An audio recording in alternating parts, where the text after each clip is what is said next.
श्री कृष्ण कहते हैं, तू करता वही है जो तू चाहता है, होता वही है जो मैं चाहता हूँ।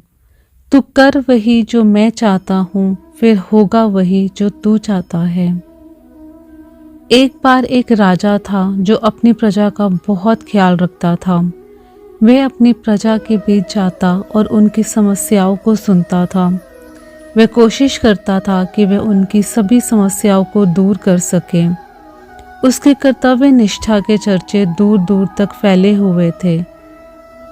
एक बार राजा अपने राज्य में भ्रमण करने के लिए निकले हुए थे और तभी उनके कुर्ते का एक बटन टूट गया।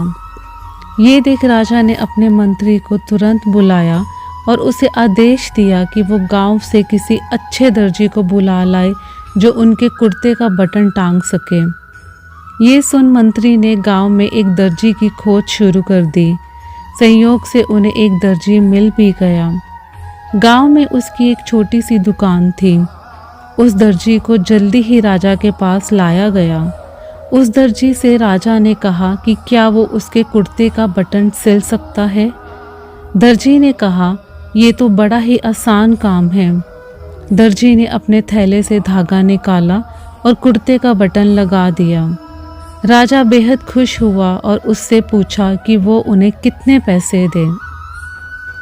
इस पर दर्जी ने कहा कि इतने से काम के लिए वो पैसे नहीं ले सकता।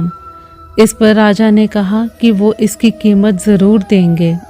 दर्जी ने सोचा कि उसने तो बस धागा ही लगाया है, तो उसके 2 रुपये मांग लेता हूँ।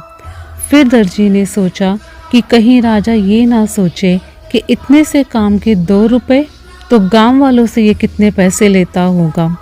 ये सब सोच समझकर दर्जी ने कहा कि वो अपनी इच्छा से जो भी देंगे वो ले लेगा।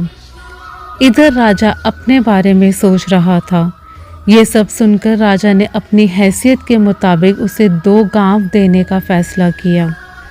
राजा ने कहा कि कहीं समाज में उसका रुतबा छोटा ना हो जाए, इसलिए उसने 2 गांव देने का आदेश दे दिया। दर्जी ने मन में सोचा कि कहाँ वो 2 रुपये मांग रहा था और कहाँ वो 2 गांव का मालिक बन गया है। इस कहानी से हमें ये सीख मिलती है कि हम सभी अपनी क्षमता के अनुसार सोचते हैं, मांगते हैं, लेकिन भगवान हमें हमेशा अपने हिसाब से सब कुछ देते हैं।